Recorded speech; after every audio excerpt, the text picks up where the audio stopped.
Hi everybody and welcome back to 2BeLikeChrist. Let's take a look at a verse in Matthew chapter 8, verses 14 through 17.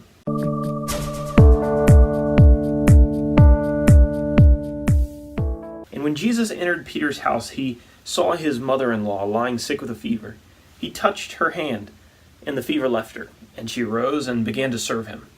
That evening they brought to him many who were oppressed by demons, and he cast out the spirits with a word, and healed all those who were sick. This was to fulfill what was spoken by the prophet Isaiah. He took our illnesses and bore our diseases.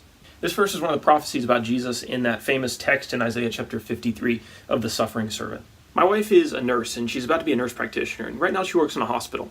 She often comes home and tells me some of the things that she likes and doesn't like about working there. And one of the things she often mentions that she doesn't particularly care for is that a lot of times, because of time, doctors treat symptoms, but they don't treat the underlying roots of someone's sickness. So if somebody comes in complaining about back pain, maybe the doctor gives them some painkillers, but doesn't really dig in to find out what the real problem is. And this is one of the reasons that Jesus is so beautiful. Jesus spends a lot of time during his ministry healing sick people, but that wasn't a particularly big deal because there were people in the Old Testament who did the very same thing.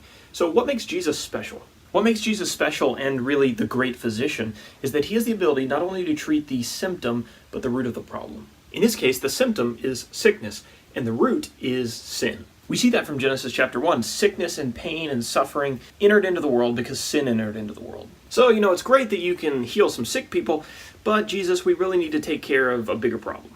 And that's exactly what Jesus was here to do. He was here to show that he had power over the symptoms, but he also had power over the source. Jesus' healings during his ministry foreshadowed a more holistic healing that will be given to us all. For some people who have spent a lot of time in this world being sick, or in chronic pain, or suffering, or struggling with a disability, this is part of what makes heaven so beautiful. We shouldn't allow sickness and difficulty to embitter us against God, but instead it should really make us long even more for the only physician who can finally do the ultimate healing.